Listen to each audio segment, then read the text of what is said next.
Halo teman-teman, selamat datang di channel Pucin Novel Audio. Jangan lupa subscribe ya. Terima kasih. Episode 78.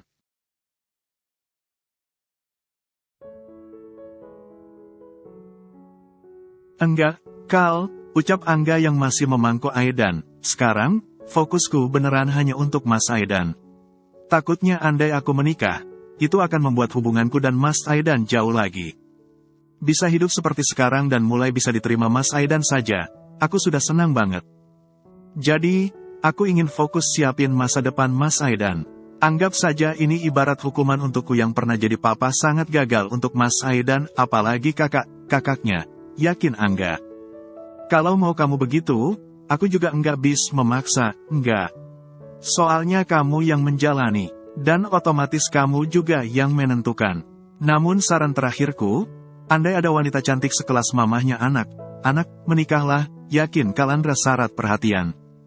Angga mesem, yang kayak mamahnya anak sudah enggak ada, Kal, yakinnya tersipu, tapi langsung dibanggakan oleh Kalandra. Menyesal di kamu, tapi jadi rezekiku, ucap Kalandra dan Angga hanya tersenyum getir. Oh, iya, suaminya Widi beneran orang Jakarta, sepertinya dari semuanya, hanya aku yang ketinggalan berita. Aku pikir dia mau sama dokter yang teman kamu. Terus pas kemarin dia pamit karena enggak bantu aku jualan lagi, sekalian minta maaf kalau dia banyak salah, aku rada bingung. Masih dekat kok sampai pamit dan ngapain juga bilangnya mau ke Jakarta, lanjut Angga.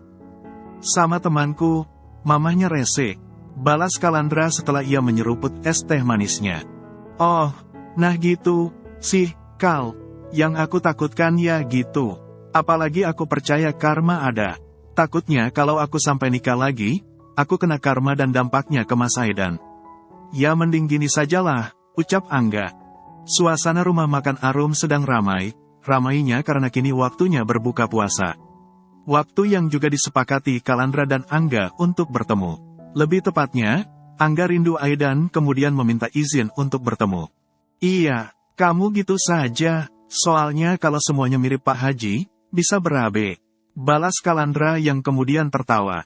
Ya ampun tuh orang, aku tawari sama mamahku, dia enggak mau, ucap Angga. Sama, aku tawari mertuaku, dia jaga enggak mau. Maunya yang cantik dan masih muda. Balas Kalandra. Membahas Pak Haji tak hanya membuat Kalandra dan Angga tertawa. Karena Aidan yang bersama mereka dan tengah memakan potongan buah apel, juga ikut tertawa. Angga beneran enggak mau nikah lagi, dia beneran trauma dan ingin fokus pada Mas Aidan, coba nanti kita sama lihat, ya, batin Kalandra yang masih tertawa sambil menatap Angga. Lebih mengejutkan lagi, yang menjadi alasan mereka tertawa tiba datang. Kalian ketawa gitu, lagi bahas janda baru apa bagaimana? Tanya Pak Haji yang kemudian menarik kursi di sana untuknya duduk. Bukannya menjawab, Kalandra dan Angga yang awalnya kompak diam sambil saling tatap, juga sampai kompak tertawa. Edan semua, kesal Pak Haji. Ditinggal menikah oleh Widi membuatnya sangat merana. Mencari janda kesana kemari pun lebih sulit dari ketika Biksu Tong mencari kitab suci di kawal ketiga muridnya. Carikan janda baru dong, rengek Pak Haji memohon pada Kalandra dan Angga yang duduk berhadapan. Tapi jangan mama Angga atau malah mama mertuanya Kalandra. Udah enggak enak, lanjutnya sengaja mengingatkan, tapi sukses membuat kedua pria itu makin terbahak. Kan, ngakak lagi, beneran stres, kesal Pak Haji. Kami punyanya memang 2 stok itu, ya yang kami tawarkan tentu itu, yakin Kalandra meyakinkan. Iya, kan, enggak, coba kamu ingat, di dekat kontrakanmu ada janda sesuai kriteria Mbah, enggak. Sudah saya cek, satu kecamatan enggak ada yang muda, apalagi cantik. Kebanyakan sudah tak layak konsumsi. Balas Pak Haji makin tantrum, tapi menjadi kebahagiaan tersendiri untuk Angga dan Kalandra. Di desanya Widi banyak, loh, Bah. Masih muda, usia 20-an. Biasanya mereka merantau ke kota, dan kalau mau lebaran biasanya mereka mudik, yakin Angga. Ah, tolong jangan yang di sana, dong. Jalan ke sana kan, kalau jatuh bisa bikin kepala pecah, rengek Pak Haji. Ya wajib usaha, katanya nyarinya yang gitu. Sewa ojek, Kak, Apa kereta kencana, goda Kalandra dan makin ngakak lantaran Pak Haji melamar Angga menjadi sopirnya dalam berkelana mencari janda muda yang cantik, ke desa Widi. Wajib sama kamu? Yakin? Enggak. Takutnya, saya malah dapat wariem lagi. Mohon Pak Haji yang kemudian memanggil pramusaji karena ia ingin pesan makanan untuk buka puasa. Dalam kamus Pak Haji, patah satu janda, makin menggila. Itu kenapa? Ia makin sibuk berkelana agar secepatnya menemukan ganti, dan bila perlu yang lebih dari sebelumnya. Saat mengunjungi rumah makan pun, Arum merasa tetap ada yang kurang karena biar bagaimanapun, di sana ada jejak kebersamaan. Arum menemukan jejak keluarganya di sana. Padahal belum genap 5 hari, tapi efek ponsel Widi error, mereka belum bisa kembali berbincang melalui video call. Bersama Azura dan Azam, ia mengawasi suasana lantai atas yang mulai dihuni oleh pengunjung. Ada Aidan dan Ibu Kalsum juga di sana.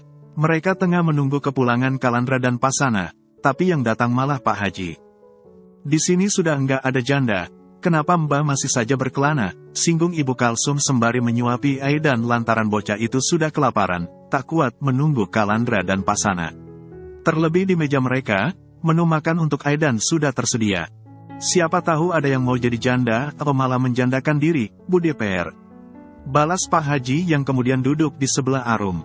Menjandakan diri demi Aki yang enggak jelas dan kalau sudah dapat pun langsung dilepeh, beneran harus mikir ulang, sewot Ibu Kalsum. Ya iya, beneran harus mikir ulang.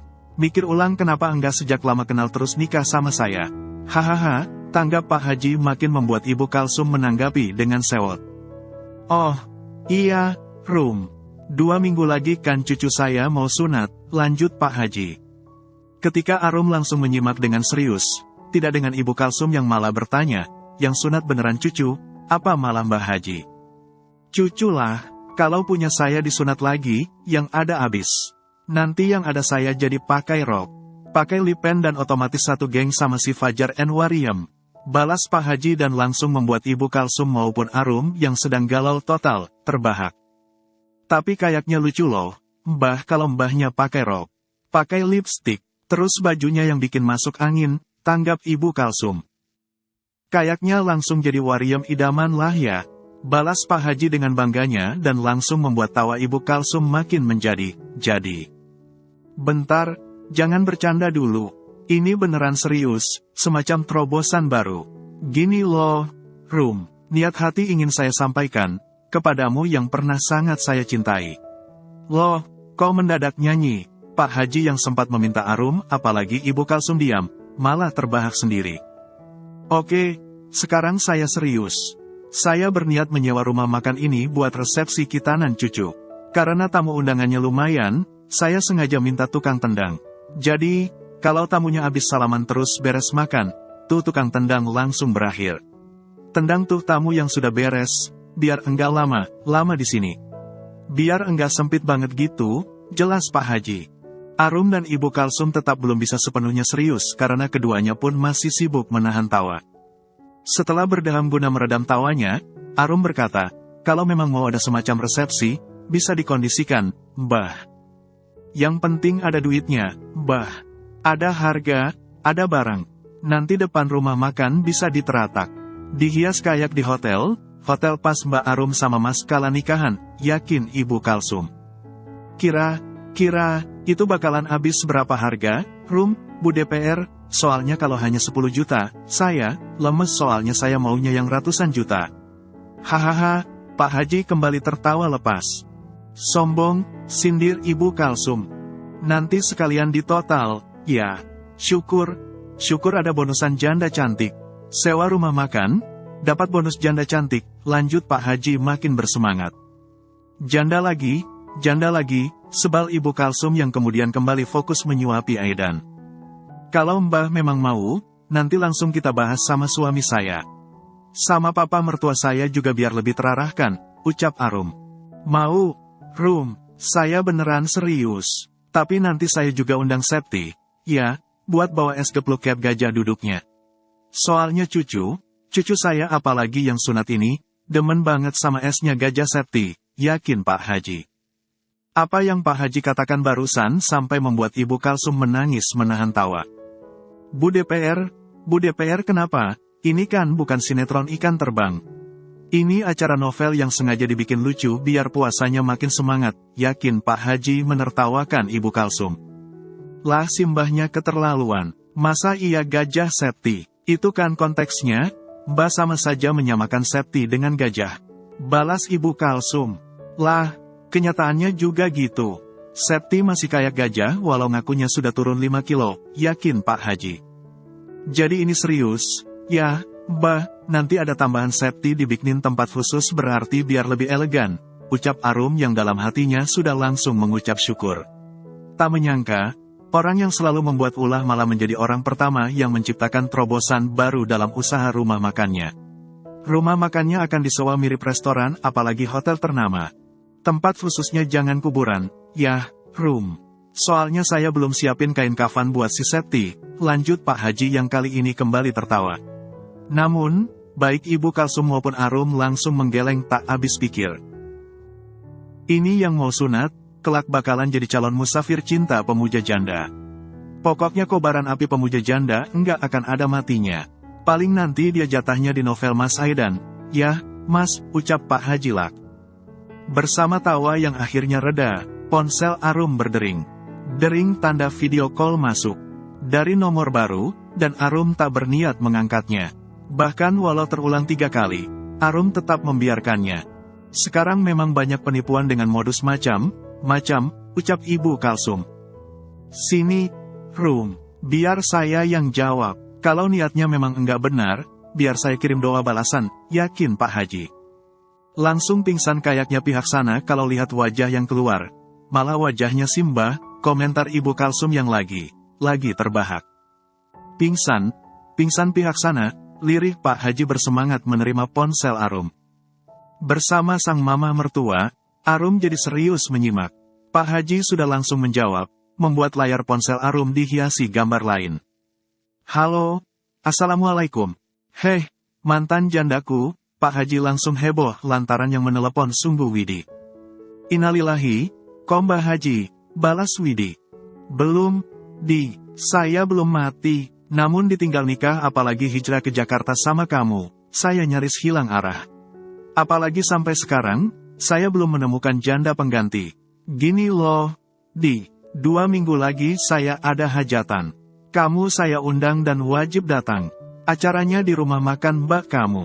Kalau kamu sampai enggak datang, saya kirim tel asteris lu dari sekarang, ucap Pak Haji langsung heboh. Widi langsung sibuk menahan tawa. Jangan ketawa, kamu, soalnya kamu tambah cantik kalau ketawa. Nanti saya makin susah mau, opeon-nya, protes Pak Haji. Seorang pramusaji datang dan mengabari Arum bahwa di bawah ada tamu yang mencari Arum. Walau tidak merasa membuat janji, Arum pun tetap menemui tamu yang dimaksud. Seorang wanita parubaya dan wajahnya sangat Arum hafal walau mereka jarang bertemu. Wanita itu berdiri di sebelah kasir sembari menyunggingkan kemarahan dari tatapan tajam dan juga gerak bibirnya. Ibu Lasmi, mamahnya Bilkis. Wanita itu merupakan tamu yang dimaksud. Ibu Lasmi, kenapa dia sesinis ini? Bahkan sebelum ini kami tidak pernah berkomunikasi karena walau aku dan Mas Kala datang ke rumahnya secara khusus untuk meminta restu pernikahan, Ibu Lasmi maupun Pak Iman sang suami, enggak datang. Dan semenjak itu, kami enggak pernah komunikasi lagi karena memang telanjur malas berurusan dengan orang tua Bilkis yang mata duitan, batin Arum yang langsung merasa tak nyaman dengan cara sekaligus sikap Ibu Lasmi. Baru datang, wanita itu langsung menyikapinya dengan bengis. Jauh di alam sana, Bilkis menangis melihat semua ini, sengit Ibu Lasmi. Menangis karena tahu, orang tuanya haus harta, tepis Arum walau berbicara lirih tetap menusuk. Sudah ia duga, masalahnya masih sama. Ibu Lasmi yang walau memakai gamis tapi tidak sampai menutupi kepalanya menggunakan jilbab, masih bertahan bersedekap sembari menatap sengit Arum. Saya dan Mas Kala sekeluarga, kami merasa tidak memiliki masalah dengan ibu sekeluarga.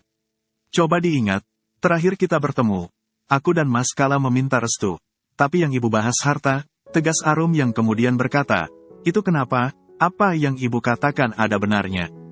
Bahwa jauh di alam sana, Mbak Bilkis menangis darah karena harus menanggung malu atas sikap orang tuanya yang haus jatah warisan.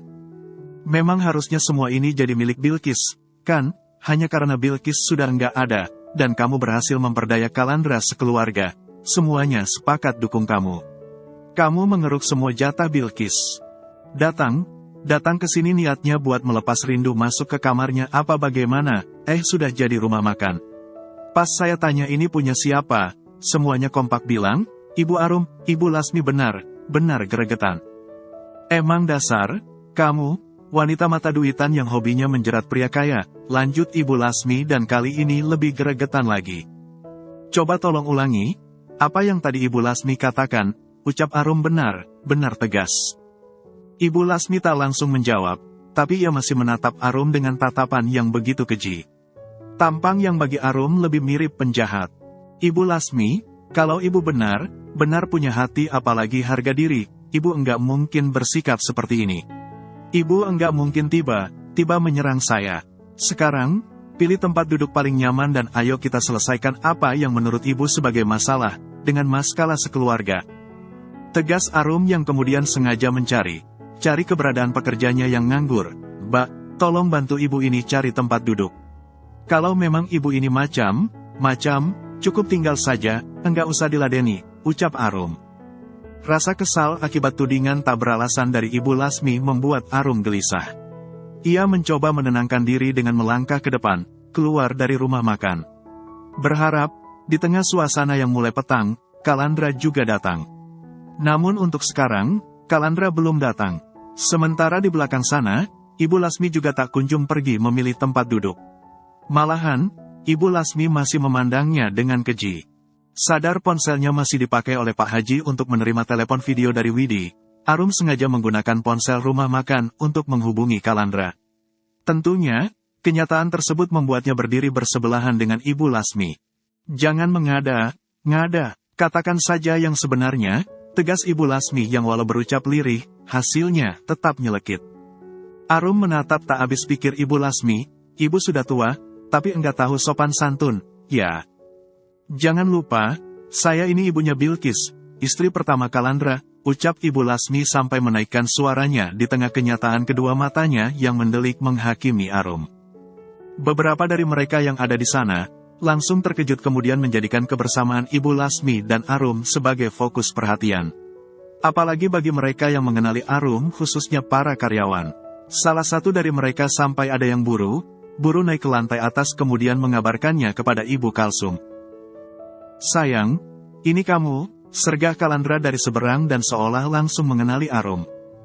Tanpa mengalihkan tatapan tajamnya dari kedua mata Ibu Lasmi, Arum berkata, cepat pulang, Mas. Di sini ada yang sedang ngamuk minta jatah warisannya Mbak Bilqis. Biasa, drama kejar tayang yang mengharuskan Mbak Bilqis jadi ATM berjalan. Mulut kamu kalau ngomong dijaga, ya, Rum, karena Andai bukan Gara kamu, adiknya Bilqis enggak akan jadi janda. Andai kamu enggak menikah dengan Kalandra dan justru adiknya Bilqis yang dengan Kalandra, tegas Ibu Lasmi yang sebenarnya belum selesai. Tapi lagi, Arum menahannya. Dikiranya Ibu Tuhan, atur kehidupan orang, tegas Arum. Di lantai atas, Ibu Kalsum tengah sibuk membujuk Pak Haji untuk menjaga Aidan maupun si kembar. Tolong jaga sebentar, kesal Ibu Kalsum. Mereka masih kecil, apalagi yang kembar, takut Pak Haji. Yang kembar kan ada di troli. Sudah biarin saja, paling cek takut ada nyamuk. Kalau Mas Aidan cukup diajak ngobrol, yakin Ibu Kalsum. Enggak bisa, lah, saya enggak bisa jaga anak. Saya cukup bagian bikinnya saja yang enak, yakin Pak Haji. Wong gemblung, emang, tegas Ibu Kalsum yang artinya sama saja mengatai Pak Haji Gil Asterisa. Tak mau Arum diapa, apakan oleh mantan besannya, Ibu Kalsum sengaja membawa Aidan, dan memaksa Pak Haji untuk menjaga si kembar yang masih anteng tidur di dalam troli masing-masing. Ibu DPR, enggak bisa, tegas Pak Haji yang kali ini merengek. Cuma ditungguin, sambil dicek takutnya ada nyamuk, lirih Ibu Kalsum yang kali ini benar gregetan. Di lantai bawah, Arum masih menempelkan ponsel khusus rumah makan ke telinga kanannya. Tatapannya masih lurus pada Ibu Lasmi yang masih menatapnya penuh kebencian. Wanita bergaya glamor itu seolah memiliki dendam kesumat kepadanya. Ada apa ini, Mbak Lasmi? Mbak enggak malu dilihatin banyak orang, ucap Ibu Kalsum masih di tengah anak tangga. Ia masih melangkah dengan hati walau ia melakukannya sangat buru-buru. Saya hanya ingin menuntut hak saya, tegas Ibu Lasmi sesaat setelah ia duduk di ruang Pak Haji terjaga untuk kembar. Jujur, melihat ada 2 troli bayi berisi bayi yang kiranya berusia sebaya, membuatnya kikuk. Karena sampai saat ini, ia memang sama sekali tidak mengetahui kabar terbaru Kalandra. Layaknya rumah makan Arum, adanya kedua bayi itu juga baru ia ketahui. Entah anak siapa, tapi ia tak mau menduga apalagi sampai menduga keduanya merupakan anak Arum dan Kalandra. Karena jika itu sampai terjadi, dengan kata lain Arum memiliki level jauh lebih tinggi ketimbang Bilqis. Sebab dulu saat masih bersama Bilqis dan hubungan Kalandra dengan Bilqis jauh lebih lama, keduanya baru akan sempat memiliki anak dan itu pun meninggal di kandungan bersama kematian Bilqis. Anda kelewatan, ya, Kalandra yang baru datang sudah langsung emosi. Anda, bukan lagi mama atau setidaknya ibu. Tak sedikit pun rasa hormat yang terpancar dari cara Kalandra. Istri saya baru melahirkan dan sekarang masih harus kasih ASI eksklusif. Lanjut Kalandra sengaja berdiri di sebelah Ibu Lasmi. Kalau ada apa, Anda mau tanggung jawab, bukankah sebelumnya sudah dijelaskan? Rumah ini haknya Arum, istri saya. Ibu dari anak saya. Rumah ini bahkan jadi tempat usaha keluarga. Saya sekeluarga merintisnya bersama Arum. Kami apalagi Arum bekerja, tidak asal menuntut hak seperti yang kini Anda lakukan. Sekarang coba lihat apa yang Anda lakukan. Anda minta jatah warisan? Enggak, ngotak banget. Kalandra masih bicara penuh emosional dan tidak ada yang berniat menghentikannya. Atas dasar apa Anda menuduh Arum merebut rumah ini dari almarhumah? Kan sudah dibilang, rumah ini dibangun murni dengan uang saya dan juga uang orang tua saya. Orang tua saya tipikal yang selalu memberi anak dan menantunya modal. Orang tua saya bukan orang tua yang selalu meminta modal seperti Anda. Enggak tahu diri banget Anda ini. Menjadikan anak sebagai sapi perah. Menikahkan anak demi dijadikan ATM berjalan. Mana ada keluarga laki yang tahan kecuali mereka yang benar sayang. Salahkan diri Anda jika anak Anda sampai menjadi janda di usianya yang masih muda. Mendengar, janda muda, sampai disebut oleh Kalandra yang masih sangat emosional, Pak Haji mendadak seperti mendapatkan nyawa tambahan. Ada janda muda baru. Batinnya sangat bersemangat, walau tiba saja, ia juga ragu, cantik, enggak, yang lahirin saja macam pantat wajan yang sudah lama enggak dapat belayan makanya gosong gini. Bisanya Anda selalu menyalahkan istri saya di setiap kesialan yang Anda sekeluarga alami. Anda ingin saya perkarakan ke kantor polisi, lanjut Kalandra lagi sambil menghantam meja depan Ibu Lasmi menggunakan tangan kanannya. Ibu Lasmi tampak jantungan mendapatkannya. Pasana yang awalnya hanya menyimak, tapi itu saja sangat tidak nyaman, berangsur menghela napas dalam. Ia menatap tak habis pikir Ibu Lasmi. Ia berdiri di sebelah Ibu Kalsum, berhadapan dengan Ibu Lasmi. Kebersamaan mereka benar hanya dipisahkan oleh meja makan. Ini beneran? Ibu Lasmi minta jatah warisan almarhum, ucap Pasana akhirnya angkat suara. Jatah warisan apa? Lanjutnya benar lirih. Sebab walau bukan dirinya yang berulah, apa yang Ibu Lasmi lakukan sudah langsung membuatnya merasa malu. Warisan tanah makam kayaknya, sergah Ibu Kalsum. Kalandra berangsur balik badan kemudian menghampiri sang istri yang langsung ia peluk erat. Arum yang duduk tak jauh dari Pasana, berangsur membalas dekapan Kalandra. Air mata Arum menetes, tampak jelas jika kali ini, Arum berusaha tegar. Sudah, jawab, kenapa Anda mendadak diam padahal tadi, Anda begitu keji kepada istri saya, kesal Kalandra. Ibu warisannya seriawan kayaknya, Pak Pengacara. Coba bentar tunggu sampai buka puasa dulu, komentar Pak Haji. Ia memastikan waktu melalui arloji warna silver yang menghiasi pergelangan tangan kirinya. Nyaris pukul 6, dan baru saja, azan maghrib juga berkumandang. Alhamdulillah, lirih Ibu Kalsum dan juga Pasana nyaris bersamaan. Ketika Ibu Kalsum langsung mengambilkan segelas air minum untuk sang suami, hal yang sama juga Kalandra lakukan kepada Arum. Bersambung dulu ya teman-teman.